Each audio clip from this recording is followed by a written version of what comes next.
Very good morning to everyone. Welcome back at BBVN online class. आज अपन बात करते हैं अकाउंटेंसी क्लास 12th की।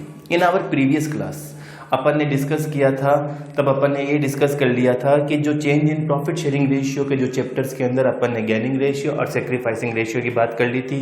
अपन ने गुडविल का अकाउंटिंग ट्रीटमेंट कर लिया था। अपन ने accounting treatment of workman compensation reserve की बात कर ली थी।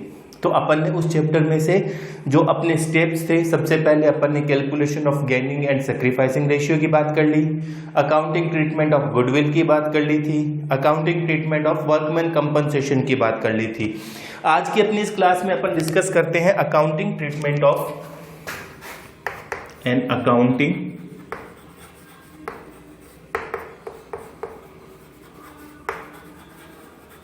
Treatment of investment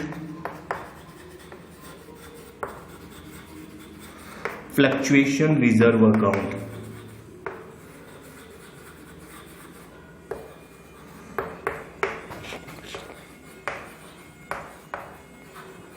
accounting treatment of investment fluctuation. अब सबसे पहले इन्वेस्टमेंट फ्लक्चुएशन रिजर्व होता क्या है, अपने को इसके बारे में एक बार डिस्कस कर लेते हैं। देखिए, इन्वेस्टमेंट फ्लक्चुएशन रिजर्व का मतलब है कि जो मार्केट में हमने इन्वेस्ट किया है उसके रेट्स के इंटरेस्ट रेट की फ्लक्चुएशन की वजह से होने वाले लॉस को सेट ऑफ करने के लिए हम एक रिजर्व बनाते हैं, that is called investment fluctuation reserve. अब सपोज फर्म ने अपने पैसे को, जो रिटेन्ड अर्निंग थी, जो एक्यूमुलेटेड प्रॉफिट्स था, उस प्रॉफिट को रिटेन्ड करने के लिए रिटेन्ड अर्निंग को फर्म ने क्या किया, मार्केट में इन्वेस्ट कर दिया। अब हर एक आदमी यही सोचता है कि भैया मेरे पास जो सेविंग्स है मेरी, मैं उसको कहीं इसी ऐसी जगह पर इन्वेस्ट करूं जहां से मेरे का हमारा पैसा भी सेफ रहे और वहां से मेरे को अर्निंग्स भी होती रहे, यानी कि जो पैसा मैंने सेविंग्स किया है वो इंक्रीज होता रहे, उसके ऊपर इंटरेस्ट मिलता रहे। तो इसी पर्पज में पार्टनरशिप फर्म क्या करती है, अपने रिटेन्ड अर्निंग्स को मार्केट में इन्वेस्ट कर देती है। अब ये इन्वेस्टमेंट का पर्पज क्या था, अर्निंग्स होते रहना, यानी कि वो पैसा जो हमने मार्केट में इन्वेस्ट किया था वो हमारा इंक्रीज हो जाए विद इंटरेस्ट के साथ में। लेकिन कई सारी जगह ऐसी है जहां पर कि वो रेट्स के फ्लक्चुएशंस की वजह से वो जो इंक्रीज होने वाला हमारा मोटिव था वो स्पॉइल हो जाता है और हमारे को उस मार्केट में जब लगाते हैं तो वहां पर हमारे को क्या हो जाता है, लॉस हो जाता है। उस लॉस से बचने के लिए फर्म क्या करती है, एक रिजर्व बना लेती है, that is called investment fluctuation reserve account. अब समझिए, एग्जांपल के लिए मैं ये कहता हूं कि सपोज कंपनी पार्टनरशिप फर्म ने क्या किया कि जो अपनी रिटेन्ड अर्निंग्स थी उससे कुछ गोल्ड खरीद लिया, इन्वेस्टमेंट पर्पज से गोल्ड खरीद लिया। लेकिन जिस डेट को उन्होंने गोल्ड परचेज किया उस डेट को गोल्ड की प्राइस ज्यादा थी, और जिस डेट को वो गोल्ड को सेल करते हैं, वापस उस गोल्ड को कैश में कन्वर्ट करते हैं, उस डेट को उस गोल्ड की प्राइस कम हो गई। इन fluctuation in the price of gold उनको पार्टनरशिप फर्म को लॉस हो गया। उस लॉस से बचने के लिए ही ये रिजर्व बनाया जाता है। क्लियर है? अब इसका अकाउंटिंग ट्रीटमेंट कैसे कर लिया जाता है, तो इसका अकाउंटिंग ट्रीटमेंट सेम उसी तरीके से करना है जिस तरीके से अपन ने वर्कमैन कंपनसेशन का किया था। तो इसको डायरेक्टली एक न्यूमेरिकल क्वेश्चन से अभी अपन समझने की कोशिश करते हैं। देखिए, मैं ये कहता हूं कि अगर किसी पार्टनरशिप फर्म में ये बैलेंस शीट दी हुई है, बैलेंस शीट, ये असेट साइड्स, ये लाइबिलिटी साइड्स और ये अपनी असेट साइड्स। लाइबिलिटी साइड में अगर इन्वेस्टमेंट फ्लक्चुएशन रिजर्व दिया हुआ है, IFR इन्वेस्टमेंट फ्लक्चुएशन रिजर्व अगर दिया हुआ है, सपोज क्वेश्चन में दिया हुआ है 18,000 का, तो आपको करना क्या है, जब इन्वेस्टमेंट फ्लक्चुएशन रिजर्व का अकाउंटिंग ट्रीटमेंट करना होता है तो सबसे पहले यह देखना है कि बैलेंस शीट के लाइबिलिटी साइड में अगर कोई रिजर्व है क्या। पहले मैं क्वेश्चन ड्राफ्ट कर देता हूं। यहां पर there are 3 partners A, B and C। The profit sharing ratio is 4:3:2। Decide to share future profit and losses in the ratio of, यानी कि इन लोगों ने प्रॉफिट शेयरिंग रेशियो चेंज कर लिया और वो प्रॉफिट शेयरिंग रेशियो है 2:3:4 का। 234 का विथ इफेक्ट फ्रॉम 1 अप्रैल 2020, यानी कि इन्होंने जो प्रॉफिट शेयरिंग रेशियो चेंज किया वो कब किया? 1 अप्रैल 2020 को। तो 31 मार्च 2020 को इन्होंने बैलेंस शीट बना ली होगी प्रीवियस ईयर की। उस बैलेंस शीट के अकॉर्डिंग यहां पर इनका IFR दिया हुआ है 18,000 का। आपको करना क्या है कि जब IFR दिया हुआ हो, इन्वेस्टमेंट फ्लक्चुएशन रिजर्व हो, तो इमीडिएट ये देखो कि असेट साइड्स में इन्वेस्टमेंट्स हैं क्या। अगर इन्वेस्टमेंट नहीं दिए हुए होते हैं, आप एक बात ध्यान से सुन ले, अगर इन्वेस्टमेंट नहीं दिए हुए होते हैं तो इस इन्वेस्टमेंट फ्लक्चुएशन रिजर्व को इन पार्टनर्स में इनके ओल्ड रेशियो में डिस्ट्रीब्यूट करना है। लेकिन अगर इन्वेस्टमेंट है, जैसे सपोज इन्वेस्टमेंट की वैल्यू दे रखी है 2 लाख रुपीस की, ये अपनी बैलेंस शीट दी हुई है, ठीक है। अब नीचे एडिशनल इंफॉर्मेशन में ये देखना है कि इस इन्वेस्टमेंट की मार्केट वैल्यू, वो नीचे एडिशनल इंफॉर्मेशन में गिवन होती है, वो मार्केट वैल्यू इस बुक वैल्यू से कम है या ज्यादा है। कम है तो जितने रुपए कम है वो अपन इससे वसूल कर लेंगे। रिजर्व अकाउंट बना रखा है अपन ने, इसी मोटिव से बनाया था, इसी पर्पस से बनाया था। और अगर ज्यादा है तो ये reserve as it is partners capital account में डिस्ट्रीब्यूट कर देते हैं, और जितनी अमाउंट एक्सेस हो जाती है इन्वेस्टमेंट की, उस अमाउंट को भी रिवैल्यूएशन अकाउंट के थ्रू पार्टनर्स के कैपिटल अकाउंट में ट्रांसफर कर देते हैं। क्लियर है? देखिए इसके कुछ केसेस है। Case number 1, when there is no information, there is no information. Second case, when market value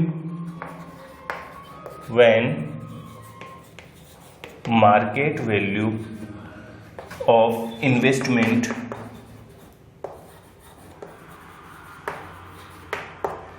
is rupees 2 lakh.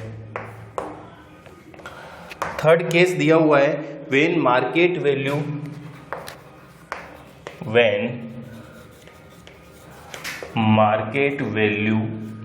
of investment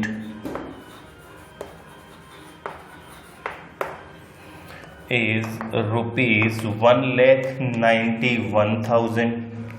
fourth case है when market value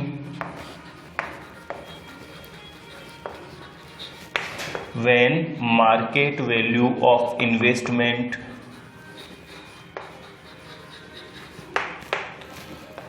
is rupees 2,18,000. और केस नंबर 5 है when market value of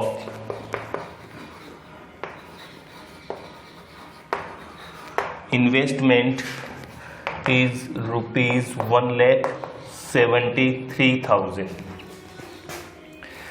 अब अपने को इन cases के according इसके accounting treatment करनी है, यानी कि इनकी जर्नल एंट्री करनी है। देखिए सबसे पहले अपन क्या करते हैं, फर्स्ट केस की बात करते हैं, यानी कि केस नंबर फर्स्ट केस के अंदर यहाँ पर ये क्या आ जाता है, when there is no other information is given, अगर क्वेश्चन में कोई भी इंफॉर्मेशन गिवन नहीं है, दैट केस हम ये मानते हैं कि जो इन्वेस्टमेंट की बुक वैल्यू है वो ही आज की डेट में उसकी मार्केट वैल्यू भी होगी, यानी कि मार्केट वैल्यू और बुक वैल्यू में कोई डिफरेंसेस नहीं है। देन अपने को करना है क्या है, इस IFR को, यानी कि अपने को एंट्री करनी है IFR account debit to A's capital account to B's capital account और टू सीज कैपिटल अकाउंट। अब इस IFR को, यानी कि जो 18,000 का IFR है, उसको इनके ओल्ड रेशियो में डिस्ट्रीब्यूट कर देना है। अब ओल्ड रेशियो है कितना, 4:3:2, यानी कि 4 + 3 + 2, 4 + 3 7, 7 + 2 9 और डिवाइडेड बाय 18,000 इंटू 4/9, 2,000, 8,000, 6,000, और 4000, ये एंट्री होगी साहब फर्स्ट केस की। ठीक है, case number second, when market value of investment is ₹2 lakh. Information तो गिवन है, लेकिन वो भी क्या कह रही है कि मार्केट वैल्यू इज 2 लाख है और इन्वेस्टमेंट की बुक वैल्यू कितनी है, वो भी 2 लाख ही है। यानी कि बुक वैल्यू और मार्केट वैल्यू सेम होने पर अपन क्या एंट्री करते हैं, इस इन्वेस्टमेंट फ्लक्चुएशन को पार्टनर्स के कैपिटल अकाउंट में डिस्ट्रीब्यूट कर देते हैं in their old profit sharing ratio, यानी कि same entry, same as above. जो एंट्री फर्स्ट केस में करी है वही एंट्री सेकंड केस में कर देंगे, कोई प्रॉब्लम थोड़ी है, नहीं है। थर्ड केस देखिए, थर्ड केस ये कह रहा है when market value of investment is ₹1,91,000।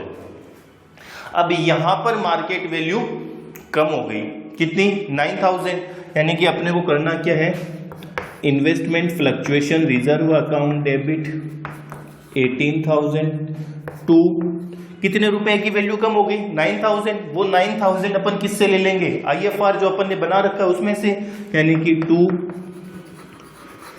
Investment account 9000। अब बची हुई अमाउंट पार्टनर्स कैपिटल अकाउंट में डिस्ट्रीब्यूट कर देंगे in their old profit sharing ratio, यानी कि to A's capital account, to B's capital account और टू सीज कैपिटल अकाउंट। अब बची हुई 9000, 4000, 3000, 2000, यानी कि 4000, 3000 और 2000। ये थर्ड केस की एंट्री होगी। क्लियर है, इजी है। अब अपन बात करते हैं फोर्थ केस की, यानी कि इनको मैं यहां से इरेज कर देता हूं। देखिए case number fourth, when market value of investment is ₹2,18,000। अब मार्केट वैल्यू बढ़ गई तब अपन क्या एंट्री करेंगे, IFR अकाउंट डेबिट 18,000, ये दे दिया। ठीक है, IFR अकाउंट डेबिट 18,000 और उसके बाद में इन्वेस्टमेंट फ्लक्चुएशन फंड को भी आज साथ में एंट्री कर देते हैं, revaluation account debit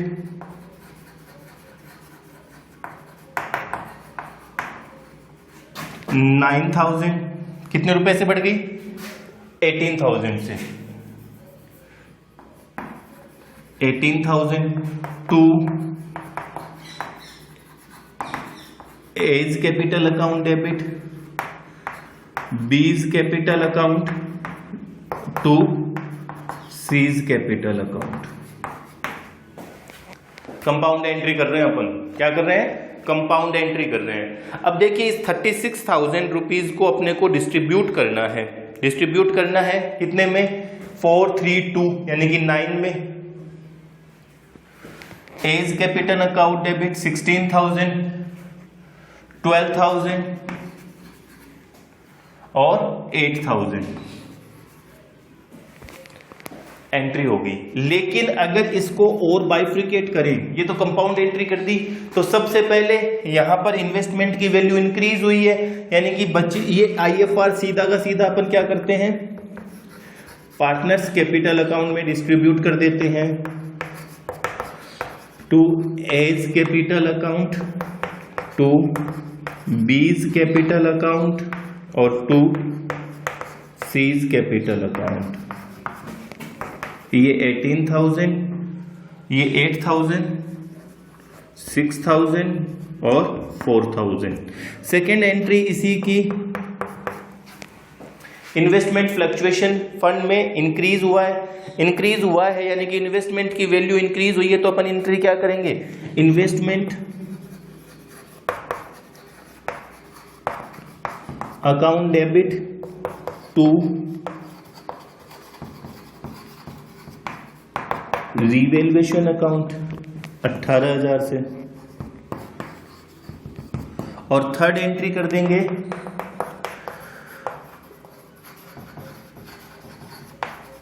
revaluation account debit to A's capital, to B's capital और टू सीज कैपिटल। एंट्री यही कर देंगे। तब अपन एंट्री क्या कर लेंगे, बढ़ गई कितनी 18,000 से, यानी कि 8,000, 6,000 और 4,000। एंट्री यही हो गई। यानी कि इन तीनों एंट्रीज को मिलाकर हम एक कंपाउंड एंट्री कर सकते हैं। अपन ने ऊपर कंपाउंड एंट्री ही करी है। अब अगले केस की बात करें, case number 5।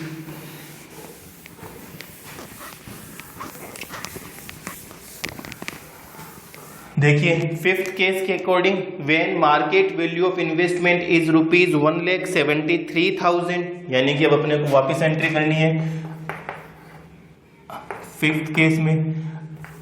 IFR account debit 18,000। अब देखिए 1,73,000 यानी कि कम कितनी हो गई वैल्यू, 27,000। 27,000 में से 18,000 में तो हमने IFR बना रखा था, वो ले लिया। अब बचा कितना, डेफिशिएट कितनी रही 9,000 की। Revaluation account debit 9,000। Revaluation account को डेबिट कर लिया 9,000 से। टू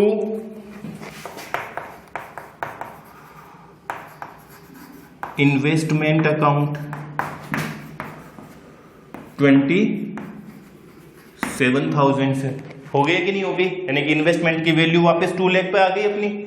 और अब इसकी सेकेंड एंट्री, रीवैल्यूएशन को डेबिट किया है तो पार्टनर्स कैपिटल अकाउंट को अब डेबिट कर देंगे, यानी कि A's capital account debit, B's capital account debit, C's capital account,